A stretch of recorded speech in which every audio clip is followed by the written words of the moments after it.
I bought a truck, Peterbilt 378, about 3 years ago. We ran it, lasted good, made us some good money, and started burning some oil, so we shut it down and we decided to rebuild the motor. Once we rebuilt the motor, we sealed up the leaks, got everything back on the road. Man, this truck was running great. Well, now the sad part of the story. Trucking, guys, here we go. Our air compressor was sucking oil and putting it in our air tanks. We ran the truck low on oil. 1 year later from the rebuild, and now cylinder 6 is dripping oil out of the exhaust port. So that being said, we had an extra motor laying around. We decided to go ahead and pull it out. We decided to throw you guys a video so you could see what we do and what we deal with all the time. Everybody thinks that trucking is just tons of money. Well, I'll tell you this, it is, but it's a ton of expense as well.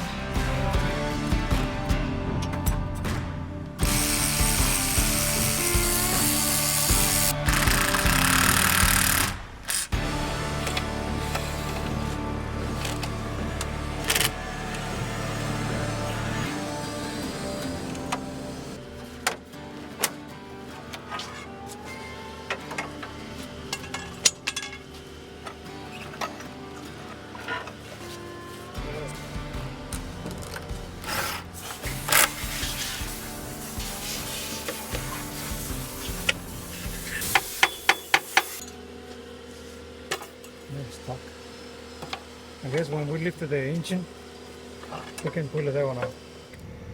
Well, in order to pull the motor, you have to pull the transmission also. But the transmission has to come out first.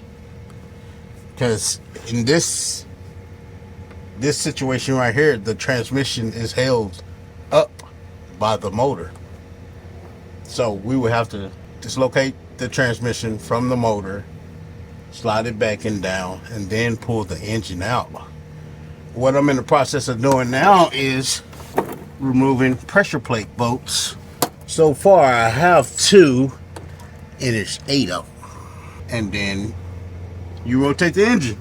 So we get that done, we get the pressure plate done, the housing bolts done, and then all the little things that are attached to the transmission on the outside, and we can pull it.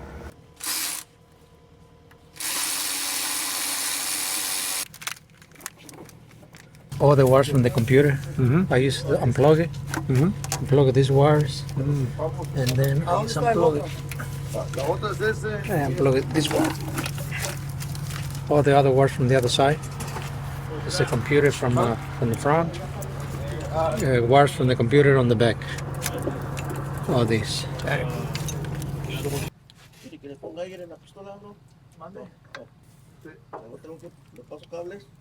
¿A qué? A la compresora. No, nada más mueve el cablecito rojo que va a la batería. Nomás estira.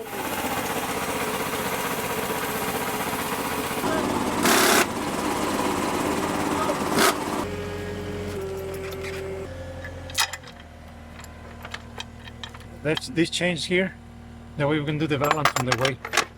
Because the bracket over there is kind of on the passenger side, and it's gonna lend it to this side. So with this, we're gonna do the balance on in the way. A ver si lo puedes tirar en la cancha de por allá abajo para que. Otro poquito más. Oh. Dale para arriba. Hay que meterles. Dale para arriba.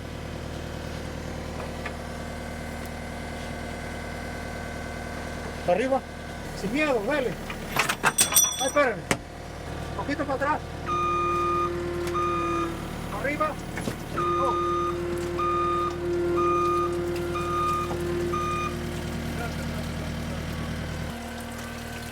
Hay unas mangueras. Poquito para enfrente.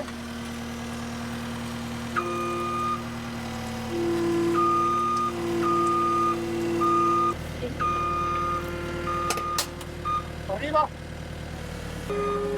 Arriba. Arriba.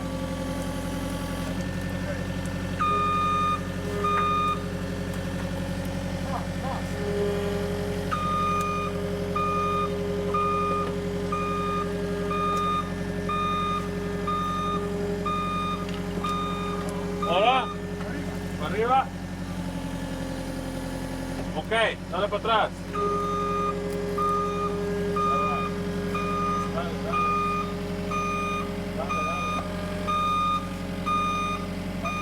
Dale, dale, dale. Sí, venga, sí, sí. Derecho para acá. Ahí está bien.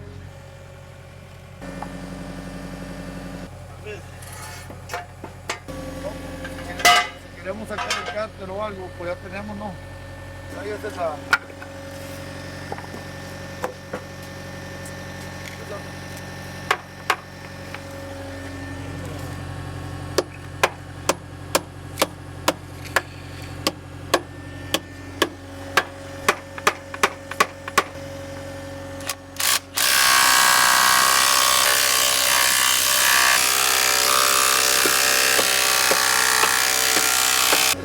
Los bunkers están...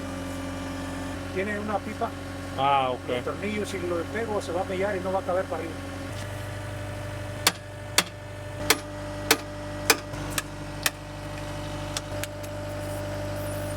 The front motor mounts right here, the bushing stuck onto the bolt. Oiga, que se va a quemar todo, ¿ok? So you're gonna have to use the torch to warm it up because they can't get it out, the bolt.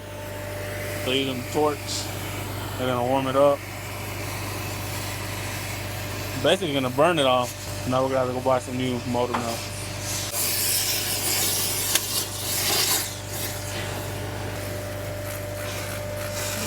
Nothing little sport bottle can do. El burger para quemarse.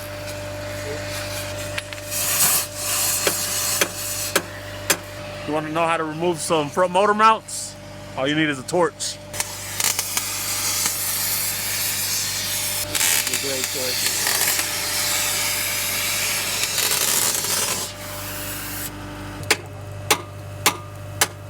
I'm gonna cut the bolts. See, it's stuck on the pipe. So I'm gonna have to cut it and remove it. Oh my God. Now we're gonna cut the whole bolt off. Can't get the rubber off. Gotta cut the whole bolt off.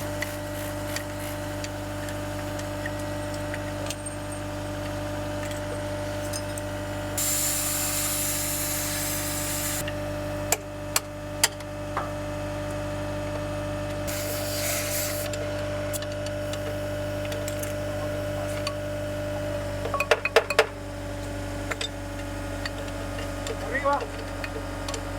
Yeah, I don't think that's how you do that.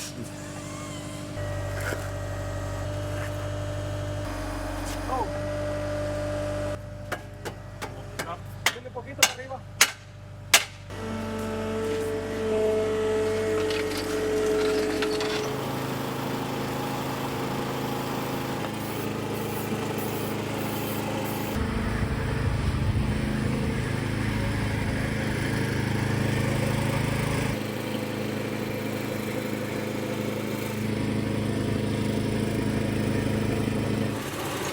So this was the motor that we just pulled out of P20, the 380, the 378 Peterbilt. You'll see this exhaust port is wet. So is cylinder 4, 5, and 6.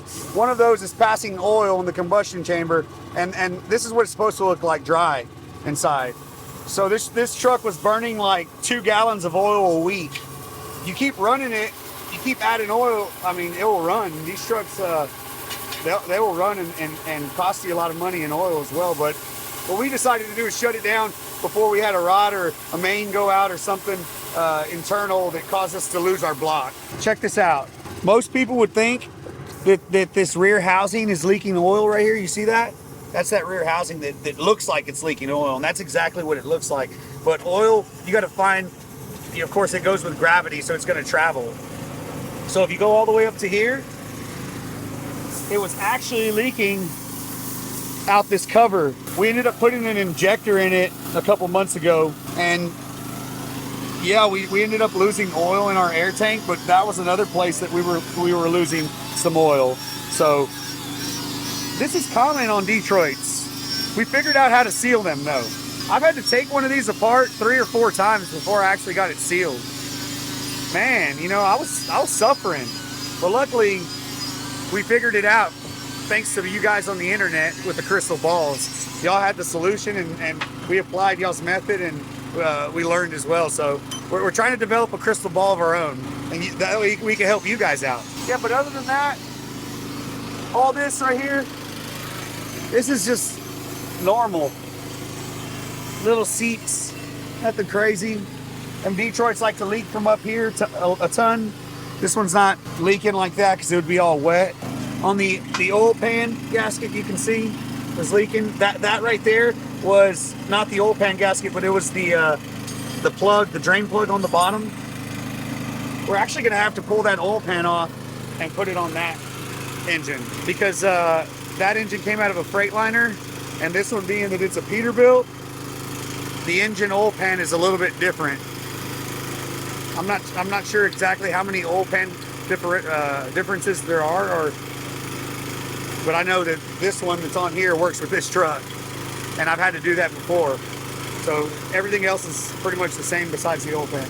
We had an extra motor that we keep in stock, and the reason why is because we have tons of trucks with these motors in them. Detroit is one of the 60 series, one of the best motors that you could possibly use for your fleet. They are driver friendly, they got good power, the fuel mileage is there, and we got the mechanics, check it out, dolling them up. So the easiest way to get them all nice and pretty is outside of the truck. We decided to not half-ass it, we're going all the way there. Maybe this motor lasts a couple of years, you know? I keep calling it a motor and you guys are gonna crucify me. I know, it's an engine. I'm sorry, you know? Yeah, this is a little bit about what we're doing. We want to go through and paint the whole thing and make sure that if this engine does need an overhaul in the next coming year or two, we've pretty much already done all the other gaskets that bolt to the engine and the front casing. The rear casing, I'm not sure if they got it on video, but we ended up putting silicone. You can see how that's orange right there. Took it off, we torqued it down. We put a new rear main seal right here. There's our new rear main seal. All these right here are for fuel return. All that has brand new Teflon tape. All of this plugs have been taken out, new Teflon. All the sensors, new Teflon tape. Camshaft has been resealed. Valve cover, we pulled it off and put a brand new valve cover gasket on it. The boss right now is working on the exhaust manifold. So he's cleaning up all the ports and getting all the paint off of there so that we can put new gaskets and bolt up the exhaust manifold. We'll put the turbo back on it. We'll put the oil filter housings back on. We're putting new gaskets on the oil filter housing. You do it right, and it'll stay on the road to make you money. If you skip a step, it's gonna cost you later.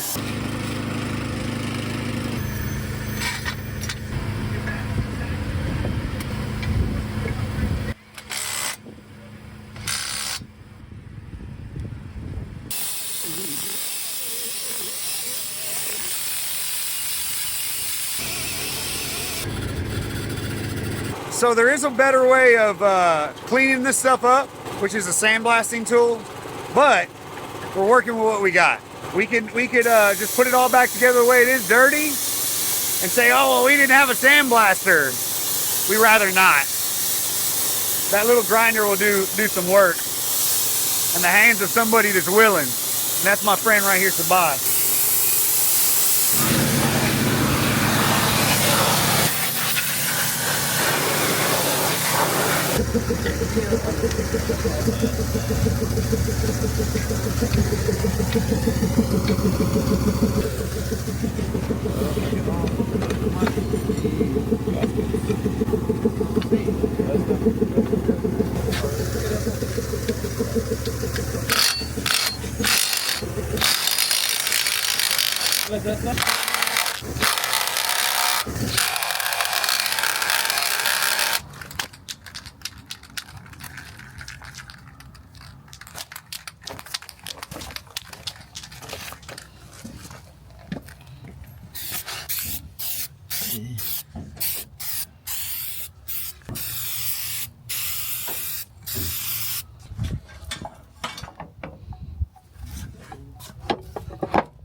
We had to pull the engine out one more time so that we can get the chain at the tip of the forks so we didn't hit the cab of the truck. These are the type of things that you must be patient about, because if I was outside of the truck, we would have had it rigged up the first time.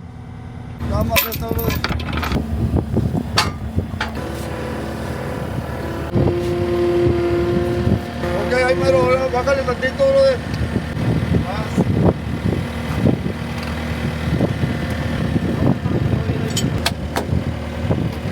Yes.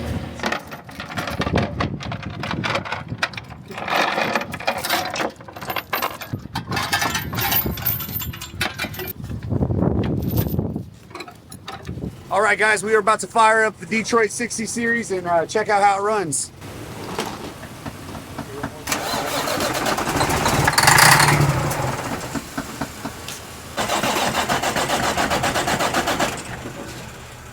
Dile el botón negro que está ahí.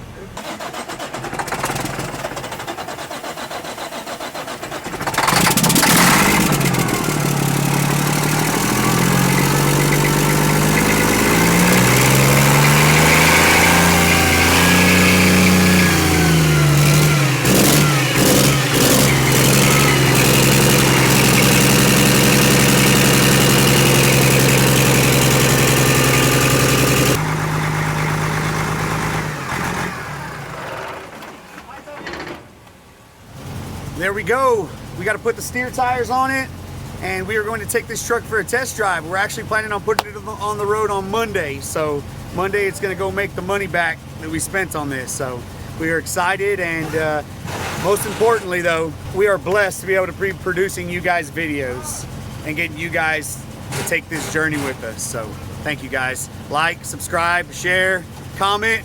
We love you.